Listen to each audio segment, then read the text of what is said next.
what are we going to do today? We'll explain the differences between goods-dominant logic and service-dominant logic. So let's go. What is goods-dominant logic?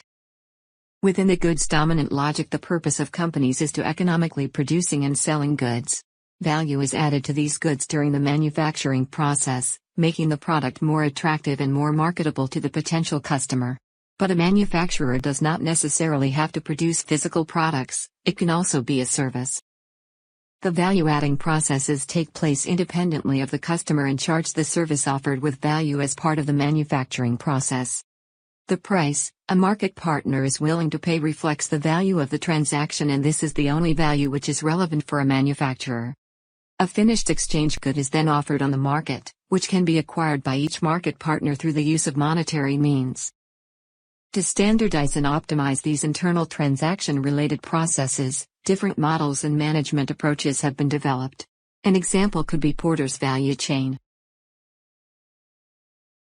The diagram shows the basic model of Porter's value chain. Primary activities are the inbound logistics, operations, outbound logistics, marketing and sales, and customer services. These activities make a direct value-adding contribution to the creation of a service. Support activities such as the procurement, technology development, human resource management, or company infrastructure are the necessary prerequisite for performing the primary activities. They therefore make an indirect contribution to the creation of service. Porter's value chain depicts the stages of production as an ordered sequence of activities. These activities create value, consume resources, and are interconnected in processes. An alternative value creation configuration to Porter's value chain is the value shop by Stabell and Fielsta. The basis of value generation is the solution of customer problems. This can be divided into the following phases: acquisition and problem identification, development of alternative solutions, selection and implementation of the best problem-solving alternative, and the evaluation of the implementation. The value driver here is reputation. Here, the value-creating activities are focused on solving a customer problem. Unlike the value chain, the value shop is not characterized by the sequential order of activities, but by the iterative, cyclical, and often interactive order of activities. Another model is the value network. Here, the value-adding activities are geared to bringing together different demands, for example within the financial services industry. The basis of service provision is formed by the network infrastructure, for example the provision of electronic payment systems between banks. The network services, for example the execution of the bank's range of services such as consulting of customers. And the network promotion, for example the acquisition of additional customers and marketing of the bank's offerings. The service provider acts as an intermediary, establishing, monitoring, and terminating contacts between the different actors who show demand. Unlike the value chain or value store, the activities are largely carried out simultaneously. Now we can briefly compare the three models. The value generation within Porter's value chain transform inputs into outputs, like goods and services. Within the value shop it's the solving of customer problems. And within the value network it's the connection of customers. So, the activity logic within the models is sequential, cyclic, or simultaneous. What is service-dominant logic? Service-dominant logic represents a new way of thinking. Unlike in the goods-dominant logic, not goods, but service is in the center of consideration. This service is a process in which something useful is created for someone else or with someone else. Further, there is never used the plural, services. It's only service, without the S in the end. So, additionally, a differentiation of goods and services is superfluous. Because goods serve as vehicle, with which service can be offered.